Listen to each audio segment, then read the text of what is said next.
Pertama, kami menyampaikan bela sungkawa kepada keluarga almarhum atas insiden ataupun peristiwa yang mengakibatkan hilangnya nyawa orang lain. Kita sama-sama mendoakan semoga korban diterima di sisi Allah Subhanahu wa taala dan keluarga yang ditinggalkan diberikan ketabahan. Rekan-rekan media yang hadir pada siang hari ini, pada saat konferensi pers ini kami ingin menjelaskan bagaimana runtun peristiwa terjadi pencurian mengakibatkan kematian orang lain, begitu juga dengan perampokan disertai dengan pembunuhan. Hal-hal ini masih terjadi di beberapa ruang. Nah, di sini polisi hadir sebagai penjaga kehidupan, pembangun peradaban, serta pelindung kemanusiaan. Untuk lebih detail, lebih rinci, peristiwa ini termasuk motif, tersangka, alat bukti, dan pasal yang dipersangkakan. Kami akan memberikan kesempatan kepada Bapak Direktur Reserse Kriminal Umum, Kombes Pol Dr. Iman Imanuddin untuk bisa menjelaskan peristiwa ini. Silakan.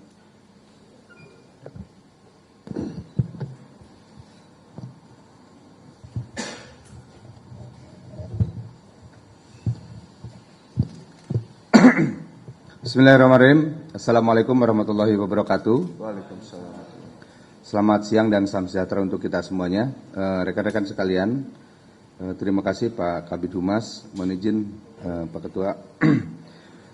Rekan-rekan semuanya, pada siang hari ini kami akan memberikan informasi terkait dengan pengungkapan dan penanganan perkara dugaan tindak pidana pembunuhan dan atau tindak pidana pencurian dengan kekerasan sebagaimana yang terjadi di wilayah hukum Polda Metro Jaya di daerah Bekasi, Pondok Gede. Beberapa waktu yang lalu kita sempat dihebohkan dengan berita adanya dugaan pembunuhan yang terjadi di Pondok Gede, Kota Bekasi, Jawa Barat. Dengan sampaikan hari ini secara detail berdasarkan fakta hukum yang kami peroleh selama proses penyelidikan dan penyidikan ini menjadi satu informasi yang meluruskan informasi yang aktual dan informasi yang faktual bagi masyarakat sehingga bisa menjadi satu pembelajaran dan edukasi bagi masyarakat sehubungan dengan dalam beberapa waktu belakangan ini cukup kita disibukkan atau dihebohkan dengan kejadian ini. Rekan-rekan sekalian, setelah kami menerima laporan polisi sehubungan dengan adanya dugaan pembunuhan dan atau pencurian dengan kekerasan ini, selanjutnya kami melakukan olah tempat kejadian perkara. Dalam proses olah tempat kejadian perkara ditemukan beberapa fakta, beberapa petunjuk, beberapa barang bukti yang dapat kami olah untuk selanjutnya dijadikan sebagai bagian dari proses penyelidikan yang dilakukan oleh tim penyelidik Ditreskrim Polda Metro Jaya. Selanjutnya, dalam proses penyelidikan tersebut, kami menemukan sebuah petunjuk berdasarkan temuan di TKP, salah satunya adalah temuan sidik jari yang kami duga itu adalah sidik jari pelaku. Dari sana kami berangkat dan melakukan proses penyelidikan. Kemudian tim penyidik Jatantras Polda Metro Jaya alhamdulillah telah berhasil mengamankan seorang terduga pelaku yang kami duga melakukan tindak pidana pencurian dengan kekerasan dan tindak pidana pembunuhan atas nama inisial S, usia 28 tahun, kemudian yang bersangkutan diduga melakukan tindak pidana sebagaimana diatur dalam pasal 458 ayat 1 dan 458 ayat 3 serta 479 ayat 3 Kitab Undang-Undang Hukum Pidana, Undang-Undang Nomor 1 Tahun 2023. Terhadap yang bersangkutan diancam dengan ancaman pidana 458 ayat 1-nya 15 tahun, kemudian 458 ayat 3-nya 20 tahun, dan 479 ayat 3-nya 15 tahun. Saat ini tersangka sudah kami lakukan penahanan dan sedang menjalani proses penahanan di Rutan Polda Metro Jaya. Barang bukti yang berhasil kami temukan, terdapat satu buah linggis yang digunakan oleh tersangka untuk mencongkel jendela. Kemudian sebuah gunting juga digunakan untuk mencongkel jendela. Linggis ini juga digunakan oleh tersangka untuk memukul kepala korban, korban yang perempuan, juga korban yang laki-laki. Kemudian kami temukan juga satu buah HP merek Samsung dan satu buah iPhone milik korban, dua-duanya. Salah satu sudah dijual dan salah satu digunakan oleh tersangka. Juga kami temukan satu buah laptop dan uang sisa penjualan emas. Kemudian flashdisk rekaman CCTV dan flashdisk rekaman CCTV sepanjang perjalanan yang bersangkutan, baik itu menuju ke TKP maupun saat meninggalkan tempat kejadian perkara. Itu rekan-rekan yang pertama yang dapat kami informasikan sehubungan dengan dugaan pembunuhan dan dugaan pencurian dengan kekerasan yang terjadi di Pondok Gede, Kota Bekasi. Kemudian yang kedua, rekan-rekan sekalian, kami informasikan juga bahwa penyidik Subditreskrim Polda Metro Jaya sudah melakukan penangkapan terhadap tersangka dugaan pembunuhan yang terjadi di Kecamatan Limo, Kota Depok. Diawali dari laporan yang kami terima di Polsek Cinere, selanjutnya dari tim Reskrim Polres Depok bersama dengan Subdit Resmob Ditreskrim Polda Metro Jaya melakukan upaya penyelidikan terhadap dugaan pembunuhan ini. Dari hasil penyelidikan selanjutnya kami menemukan fakta-fakta dan petunjuk yang mengarah pada seseorang yang diduga. Dan setelah dilakukan penetapan tersangka, kami orang berinisial ARH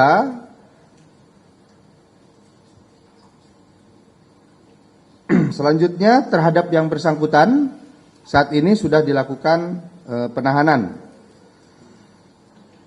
Atas tersangka yang diduga melakukan tindak pidana sebagaimana dimaksud dengan pasal 458 ayat 1 dengan ancaman pidana 15 tahun penjara. Saya kira itu rekan-rekan sekalian yang dapat kami informasikan. Mungkin nanti kalau ada hal-hal yang perlu dipertanyakan kepada kami persilahkan. Terima kasih. Assalamualaikum warahmatullahi wabarakatuh. Waalaikumsalam. Terima kasih Bapak di Reskrim sudah menjelaskan tentang dua peristiwa. Pertama kejadian perampokan dengan pembunuhan di Pondok Gede dan pembunuhan dengan pencurian yang ada di Limo Depok. Nah mungkin hadir juga Bapak Ketua LPSK bisa menyampaikan Pak dalam kesempatan ini kami beri kesempatan kepada Ketua LPSK Brigjen Pol Dr. Purnaweran Dr. Ahmadi. Terima kasih. Assalamualaikum warahmatullahi wabarakatuh. Waalaikumsalam. Pertama-tama kita tentu memberikan apresiasi tinggi kepada jajaran Polda Metro Jaya, kepada Polri, khususnya Polda Metro Jaya, Polres Bekasi, dan tadi juga dari Depok yang telah melakukan penanganan pengungkapan sebuah perkara yang menjadi perhatian publik, kasus pembunuhan dan atau juga ada pencurian di situ. Atas peristiwa yang terjadi di Depok misalnya atau di Bekasi, tim LPSK juga sejak awal melakukan koordinasi dini terhadap keluarga dan atau penyidik, baik itu di Polsek, Polres, dan atau Polda.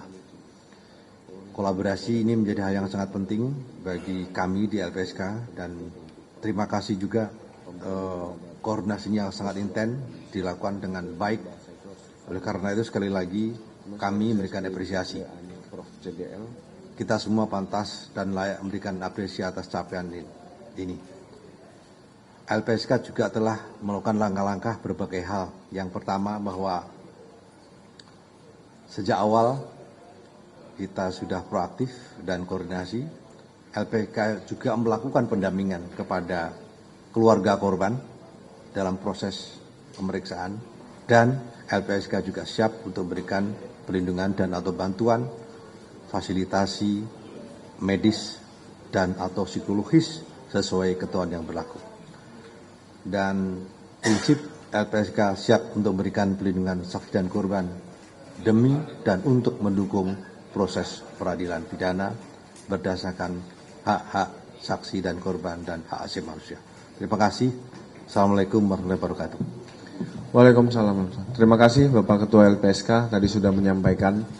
Kita beri kesempatan bagi rekan-rekan media untuk bisa mengajukan pertanyaan terkait tentang dua peristiwa pengungkapan yang dilakukan oleh Ditreskrim Polda Metro Jaya. Silakan. Ya, Mbak Ani.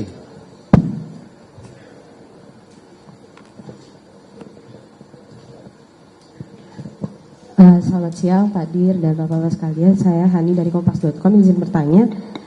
Untuk pembunuhan yang di Bekasi itu pelakunya atau tersangkanya ini memang menargetkan rumah itu atau korban itu atau dia milihnya random? Terus ada juga video yang beredar waktu penangkapan pelaku itu kakinya sepertinya ditembak. Apa dia memang ada indikasi untuk kabur atau gimana Pak?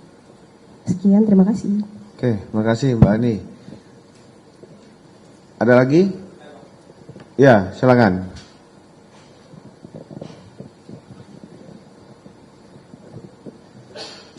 Terima kasih Pak Kabid sudah diberi kesempatan.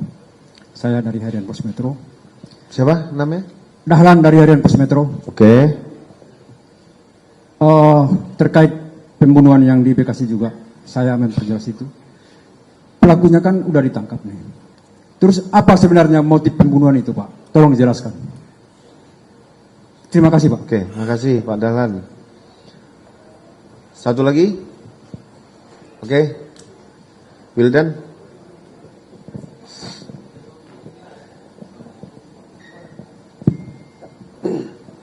Izin Pak, saya Wildan Apiansa dari Detikom. Mau bertanya yang pertama soal kasus yang di JICT Pak, yang pensiunan JICT itu. Bentar. Pertama ini si pelaku beraksi sendiri atau bagaimana? Terus yang kedua, ini di hubungan pelaku dan korban ini bagaimana? Apakah dia menyasar korban secara random atau emang udah dipetain tuh korbannya udah diincer gitu loh? Terus ini yang tadi menambahkan motifnya itu murni perampokan atau bagaimana alasan pembunuhan korban? Apakah emang korban memergoki aksinya atau bagaimana Pak? Terus, oh ya, sama ini Pak, ini kan korban katanya lagi gencar-gencarnya ngungkap korupsi ya Pak ya? Apakah ada motif terselubung di balik pembunuhannya atau bagaimana? Terus itu yang JICT ya Pak ya? Yang kedua kasus yang Depok Pak, kan ditemukan adanya bubuk kopi apa di lokasi ya? Itu untuk seperti kasus sebelumnya nggak untuk mengelabui agar tidak tercium bau bangkai dari korban gitu? Terus mohon maaf Pak kalau misalkan saya keskip, korban dan pelaku ini tinggal berdua atau bagaimana ya? Soalnya kan apakah ada kecurigaan dari tetangga dan lain sebagainya sampai akhirnya korban kok nggak ada kabar tapi akhirnya ditemukan sisa tulang itu Pak. Terus ada gembok berkarat ya Pak dari barang bukti itu digunakan untuk apa Pak? Gembok sama rantai berkaratnya. Terima kasih banyak Pak. Oke, terima kasih. Tadi yang pertama Mbak Hani ya, terkait tentang target korban apakah random, terus yang pada saat tampilan ada posisi di kaki ya. Terus Mas Dahlan tentang motif, tadi Wildan juga hampir sama. Pertanyaan Mas Dahlan dengan Mbak Hani, termasuk yang Depok tentang bumbu kopi, hubungan serta gembok yang ditemukan. Silakan mungkin Pak Direktur bisa menjawab.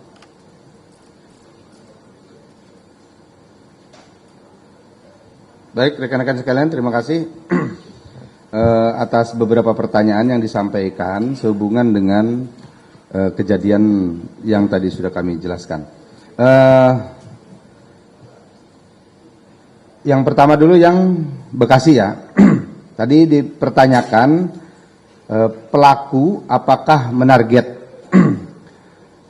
Kami sampaikan ini berdasarkan fakta hukum, kemudian berdasarkan bukti yang kami temukan selama proses penyidikan dan berdasarkan keterangan saksi serta keterangan tersangka.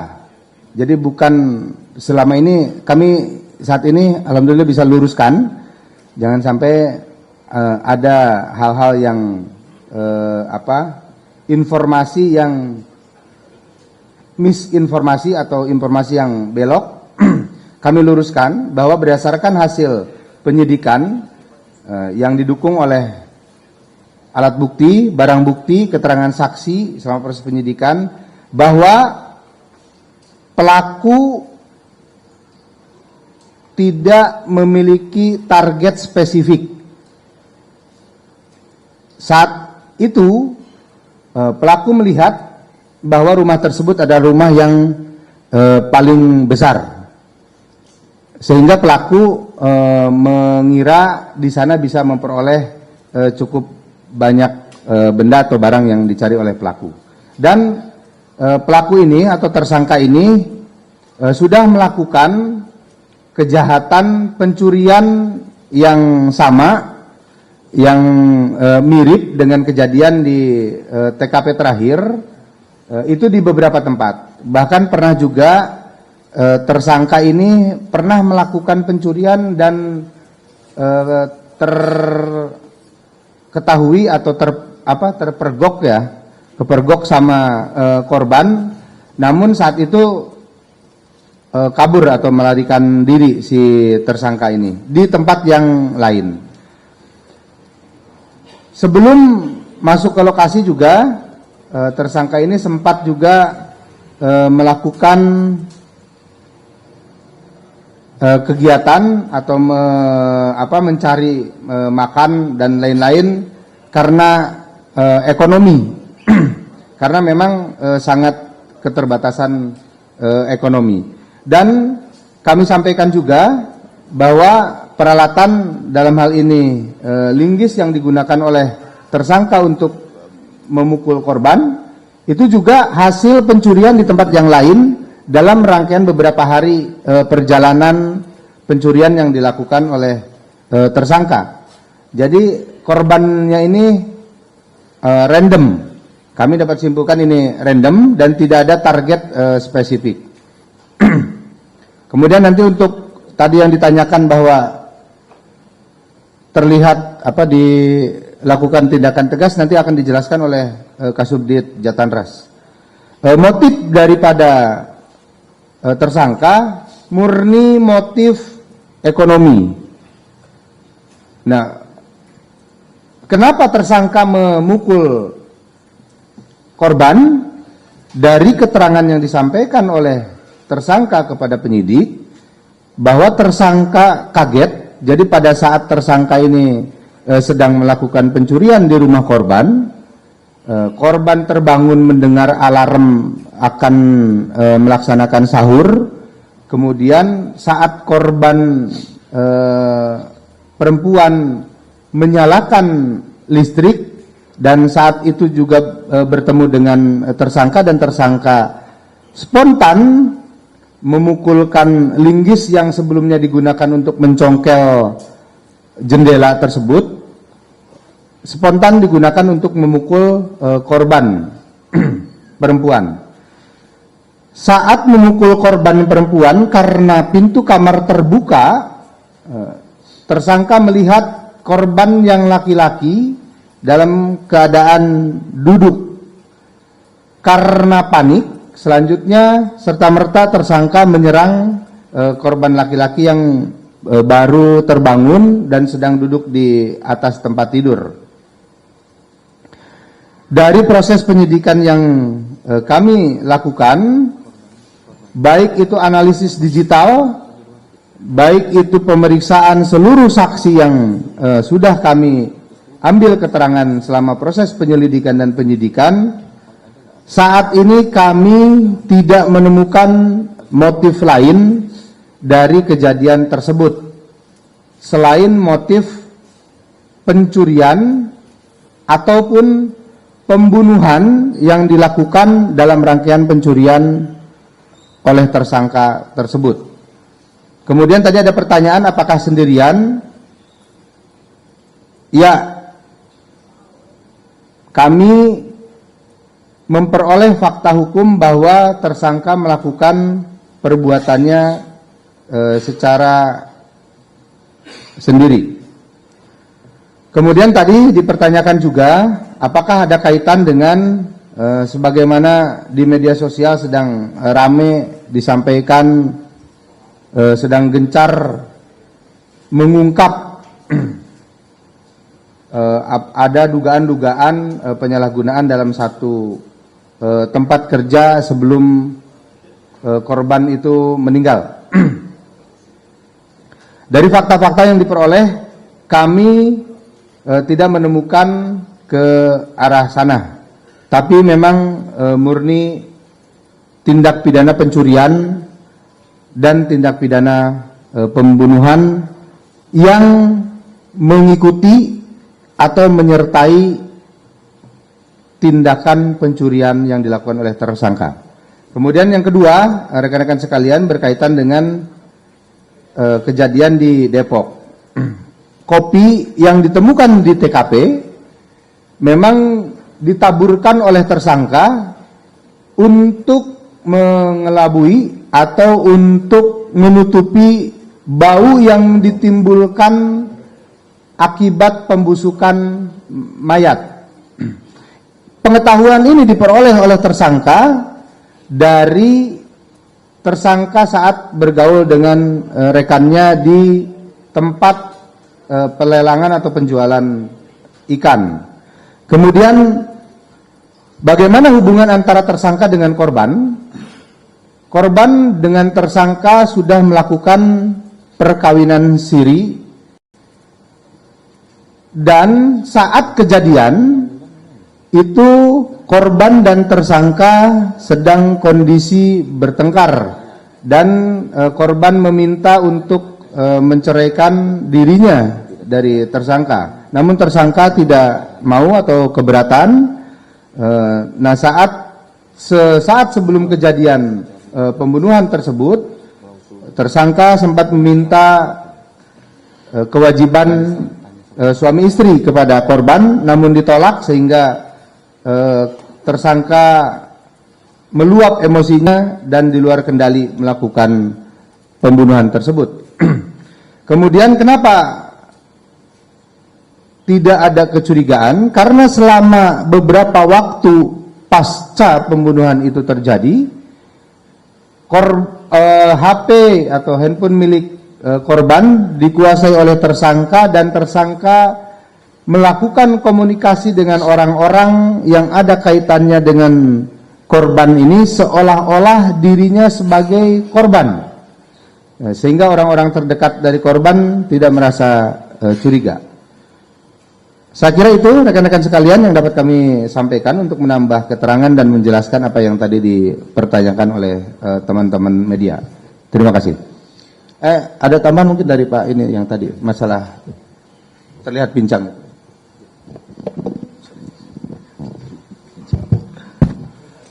Rekan-rekan, kami sampaikan bahwa kami dari Subdit Jataras Polda Metro Jaya yang melakukan penangkapan terhadap pelaku pencurian dengan kekerasan atau pencurian yang diikuti disertai dengan tindak pidana lain yang menyebabkan matinya korban, itu memang benar kami lakukan tindakan tegas dan terukur terhadap pelaku, karena pelaku berusaha melarikan diri.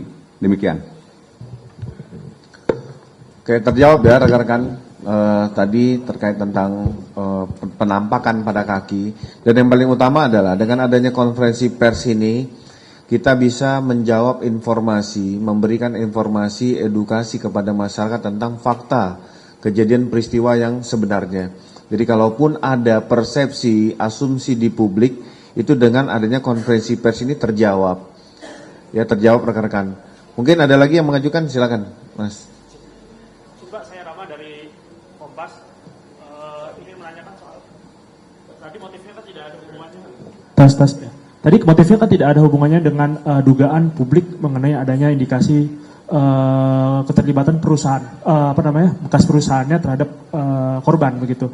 Tapi apakah dalam proses digital forensik terutama di HP korban memang adanya ancaman lain begitu yang kita temukan di situ atau tidak? Itu yang pertama. Yang kedua, soal tersangka ini katanya sudah melakukan perampokan sudah beberapa kali, Pak. Boleh dijelaskan di mana saja? Dalam rentang waktu berapa bulan terakhir sudah berapa kali melakukan? Ataukah memang ini profesi dia selama ini atau seperti apa? Apakah memang Lebaran ini memang dia mencari uang dengan cara seperti itu? Itu yang selanjutnya. Terus kepada Bapak Ketua LPSK, dengan ditetapkannya motifnya tidak ada keterkaitan dengan dugaan yang disampaikan oleh publik, apakah perlindungan dari LPSK akan dihentikan karena tidak ada keterkaitan dengan itu, ataukah masih akan terus berlanjut sampai dengan proses persidangan? Itu, terima kasih. Baik, terima kasih. Tadi dipertanyakan sehubungan dengan digital forensik dari HP korban ya. Memang kami masih berusaha untuk menggali informasi lain. Posisi kami sampaikan kepada rekan-rekan sekalian bahwa posisi handphone, pertama handphone yang ada dua handphone yang hilang di TKP. Yang satu kami kami lakukan penyitaan dari tempat penjualan handphone karena sudah dijual oleh pelaku. Yang satu di tangan pelaku karena digunakan oleh pelaku. Nah, ini logika sederhananya. Kalau itu pembunuhan yang direncanakan, maka pelaku tidak akan memegang handphone korban. Ini paling sederhana logikanya rekan-rekan sekalian. Handphone korban itu dipegang sama pelaku. Dari sana juga kami memastikan bahwa yang bersangkutan adalah tersangka dari kejadian tersebut. Namun demikian, tentunya apabila ada temuan-temuan lain berdasarkan hasil digital forensik, kami juga tidak akan berhenti sampai di sini apabila ada ditemukan fakta hukum yang lain. Bahkan kami informasikan rekan-rekan sekalian, setiap perpindahan tersangka dari satu tempat ke tempat yang lain, penyidik kami terus merunut yang bersangkutan melakukan pencurian di tempat lain sebelumnya, karena tadi kami sampaikan yang bersangkutan juga pernah melakukan pencurian di tempat lain. Salah satu contohnya tadi di tempat penjualan bunga yang di samping Kalimalang itu. Nah, di Kalimalang nih yang bersangkutan ngambil linggis, gunting, pisau. Itu 2-3 hari sebelumnya. Kemudian sebelumnya juga yang bersangkutan melakukan pencurian dan tertangkap tangan nih atau kepergok sama si pemilik rumah, hanya kabur si tersangka ini. Kenapa? Masih di Bekasi juga. Masih di Bekasi juga.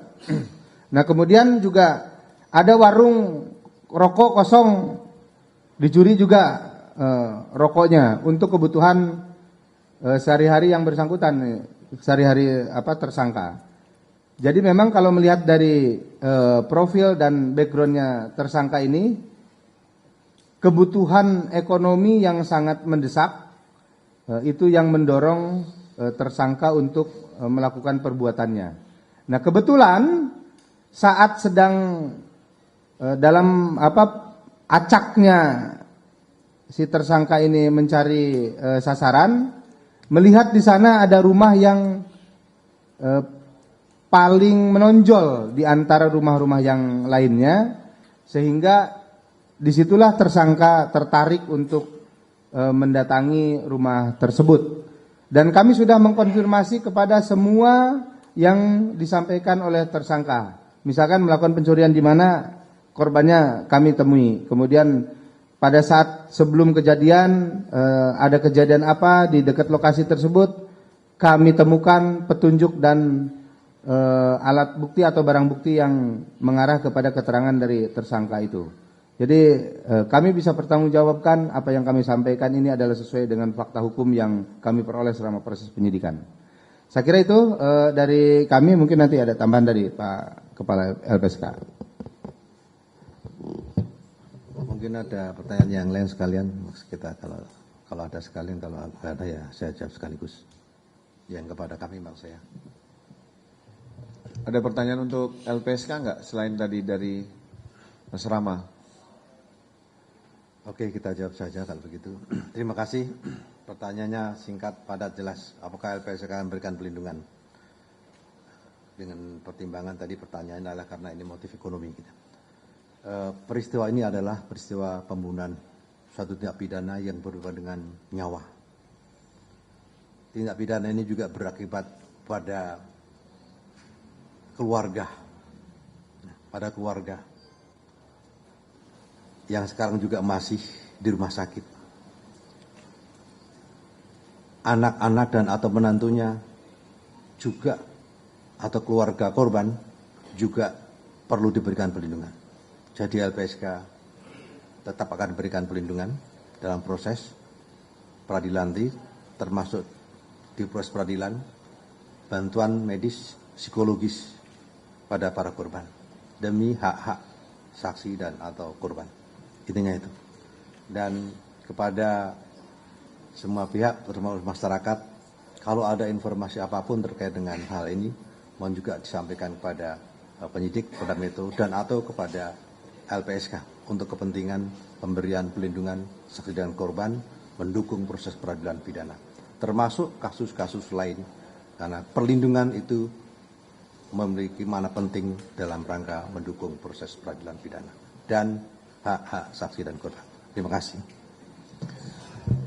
Terima kasih, Pak. Terima kasih ya rekan-rekan media sekalian. Satu lagi ya, Mbak. Oke. Selamat sore, Pak. Izin saya Oyuki dari Tempo. Ini ingin mungkin menambah dari penjelasan tadi. Tadi sepertinya terlewat tentang barang apa saja yang dicuri oleh pelaku yang di Bekasi ini, yang dibawa itu apa saja. Tadi kan sempat dimention ada perhiasan, itu bentuknya apa saja. Lalu selain handphone ada 2 juga itu tadi. Lalu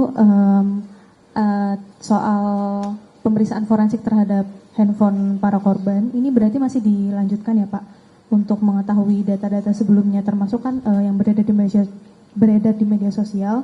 Itu kedua HP korban ini kan ada data-data tentang perusahaan yang sebelumnya. Mungkin itu Pak, terima kasih. Baik, terima kasih.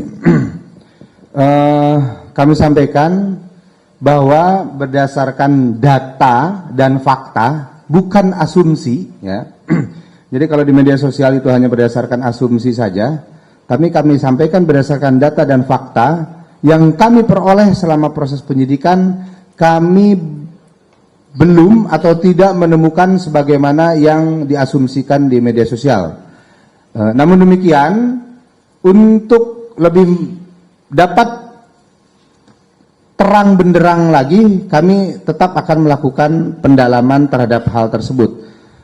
Hal ini karena pidana atau perbuatan pokoknya yang saat ini sedang ditangani oleh penyidik kami adalah pembunuhan, kemudian pembunuhan yang disertai diikuti oleh pencurian atau pencurian dengan kekerasan. Nah, adapun nanti ada fakta-fakta hukum yang lain, tentunya kami juga tidak akan berhenti sampai dengan di sini. Tapi kami sampaikan sekali lagi bahwa asumsi yang beredar di handphone tersebut terdapat data-data atau fakta-fakta yang lain itu adalah tidak benar sampai dengan saat ini. Terima kasih. Kenapa? Yang dicuri dari lokasi kejadian ada handphone, kemudian ada perhiasan, juga ada laptop. Tapi laptopnya bukan punya korban ya? Punya keluarga korban. Sama uang 500.000 dan laptop di kamar, salah satu kamar keluarga korban. Terjawab ya, rekan-rekan sekalian. Jadi penanganan yang dilakukan oleh Ditreskrimum Polda Metro Jaya ini secara scientific investigation, profesional, transparan, dan akuntabel. Dan yang paling utama adalah hasil pengungkapan ini dapat dipertanggungjawabkan. Kami juga menyampaikan bahwa Polda Metro Jaya tidak memberi ruang, tidak memberi toleransi kepada pelaku-pelaku kejahatan yang memberikan ancaman kekerasan keselamatan jiwa seseorang. Kami juga berharap kepada seluruh masyarakat untuk berperan aktif, memberikan informasi, menjaga situasi Kamtibmas ini termasuk di bulan suci Ramadan ini berjalan dengan aman dan tertib. Dan kita juga meningkatkan toleransi terhadap saudara-saudara kita yang saat ini menjalankan ibadah puasa. Kami juga menyampaikan kepada seluruh masyarakat apabila membutuhkan kehadiran kepolisian, memberikan informasi, silakan menghubungi layanan 110 kepolisian. Sekali lagi terima kasih rekan-rekan media hadir pada sore hari ini. Dan Polda Metro Jaya akan selalu mendalami informasi sekecil apapun terkait tentang dua perkara ini. Jadi proses penanganan penyidikan tetap terus berjalan. Apabila ada informasi-informasi yang dapat membantu menambah terangnya suatu peristiwa pidana, silakan untuk disampaikan kepada rekan-rekan penyidik. Terima kasih rekan-rekan. Wabillahi taufiq wa hidayah. Wassalamualaikum warahmatullahi wabarakatuh. Om Santi Santi Santi Om.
Pak.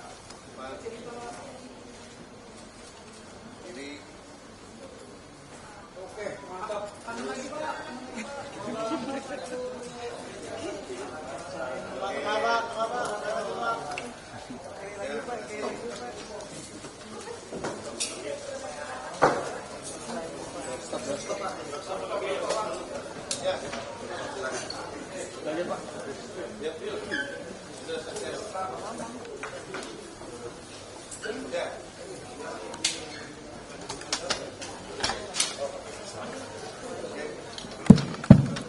Rekan-rekan silakan, mungkin ada di luar dari dua case yang kita konferensi pers.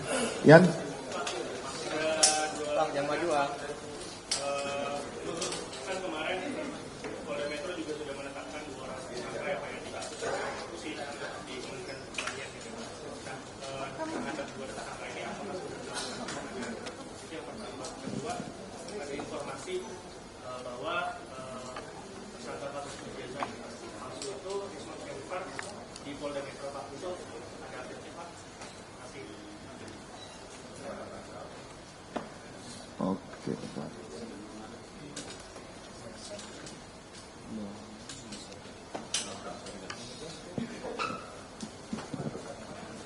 Terima kasih, kami jawab ya, Saudara Dian. Benar bahwa terhadap tersangka IM dan tersangka DSK itu diamankan di wilayah Kecamatan Tanjung Raja, Kabupaten Ogan Komering Ilir pada hari Senin 9 Maret 2026 dalam perkara tindak pidana korupsi yang dilaporkan pada saat beberapa waktu lalu dan sudah dilakukan penanganan. Tersangka melarikan diri dan diamankan. Saat ini sudah dilakukan penahanan terhadap 2 orang tersangka. Tersangka pertama IM, Saudari IM, tanggal 9 Maret 2026. Dan tersangka kedua, Saudara DSK, itu Selasa 10 Maret 2026. Dan saat ini sudah menempati tahanan yang ada di Polda Metro Jaya. Oke. Ya. Tahu aja. Baik rekan-rekan sekalian, sebelumnya saya ini dulu, sebelum saya jawab pertanyaan tadi yang mempertanyakan ada salah satu tersangka dari kasus dugaan ijazah palsu yang sedang kami tangani. Salah satu tersangka hari ini ada di Polda Metro Jaya. Sebelum itu saya mohon maaf, kami tadi saat rilis lupa mengucapkan terima kasih kepada jajaran Pak izin pada teman-teman dari LPSK juga yang selama ini sudah berkolaborasi dan mendukung kami dalam proses pelaksanaan penyidikan yang kami lakukan. Terima kasih. Mudah-mudahan ke depan kolaborasi ini terus meningkat dan menjadi satu energi positif bagi para penyidik kami di lapangan, Pak. Terima kasih, Pak. Kami sampaikan rekan-rekan sekalian, tadi dipertanyakan ada salah satu tersangka dugaan pencemaran nama baik yang sedang kami tangani. Memang betul, salah satu tersangka RHS bersama dengan pengacaranya, dengan lawyernya, hari ini datang ke kami mempertanyakan perkembangan surat yang pernah diajukan oleh yang bersangkutan. Jadi yang beberapa hari yang lalu atau seminggu yang lalu yang bersangkutan saudara RHS ini bersama dengan pengacaranya menyampaikan permohonan fasilitasi restoratif justice kepada penyidik.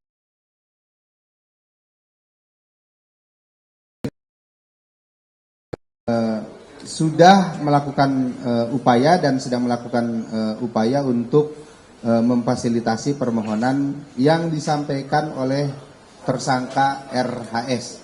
Dan hari ini saudara RHS bersama dengan lawyernya datang ke kami untuk menanyakan perkembangan permohonan restoratif justice yang diajukan oleh saudara RHS dengan kesadarannya. Kalau rekan-rekan ingin mempertanyakan lebih jelas atau lebih luas, ya kami persilahkan kepada untuk mempertanyakan kepada yang bersangkutan langsung, ya, karena masih ada di Polda Metro. Saya kira itu ya rekan-rekan.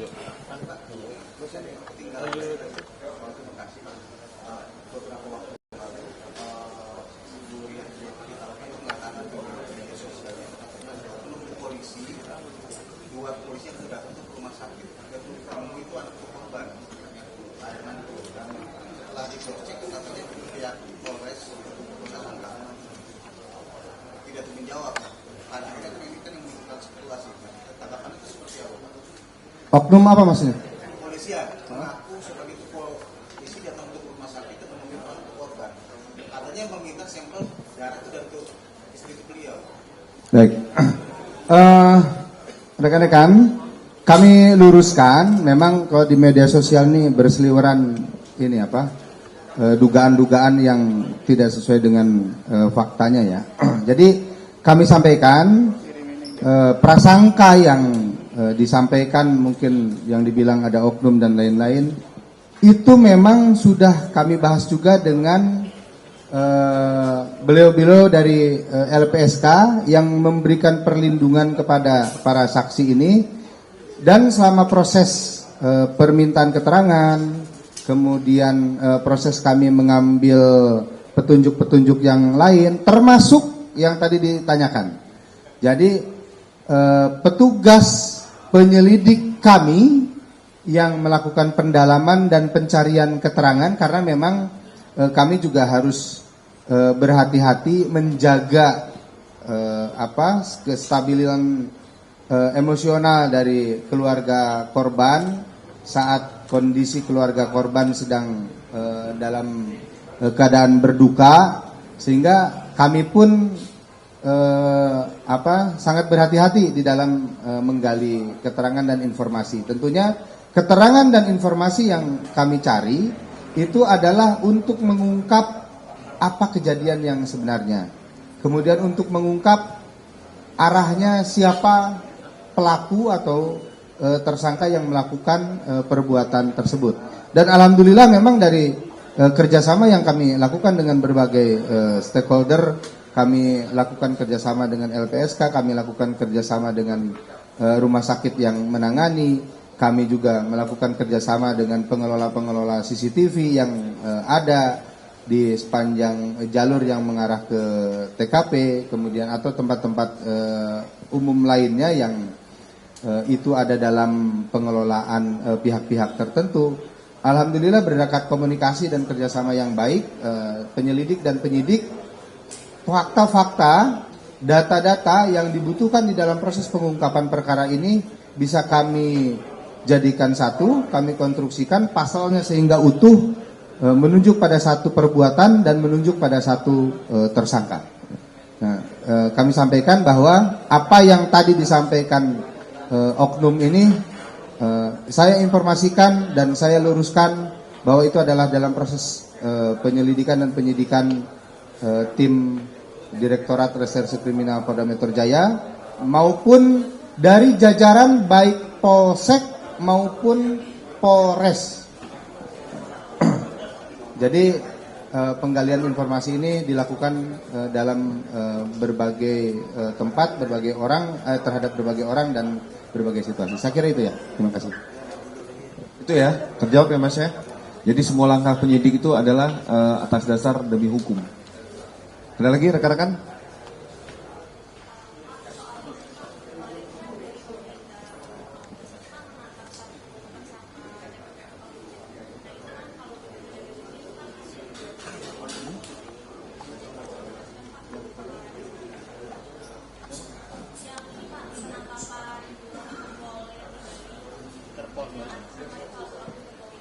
Belum, Mbak. Belum. Ada di kita. Ya. Iya, di kita. Sudah ditahan. Nah, ya.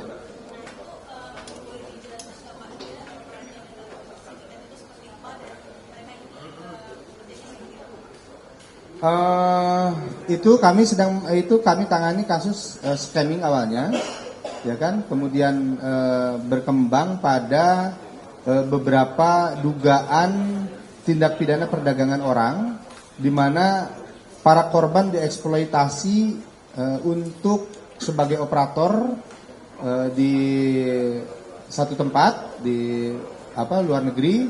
Kemudian kemarin salah satu DPO yang kami sudah mintakan red notice waktu itu diindikasikan sedang dalam perjalanan menuju Indonesia, sehingga saat itu kami bekerja sama dengan Dipu Binter melakukan penangkapan dan pengamanan yang bersangkutan dan selanjutnya dibawa ke Polda Metro Jaya dan dilakukan penegakan hukum.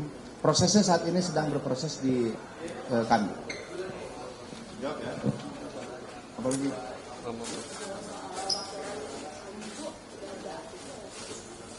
Belum. Cukup ya rekan-rekan sekalian, nanti yang lain-lain kita tambahkan. Sekali lagi terima kasih.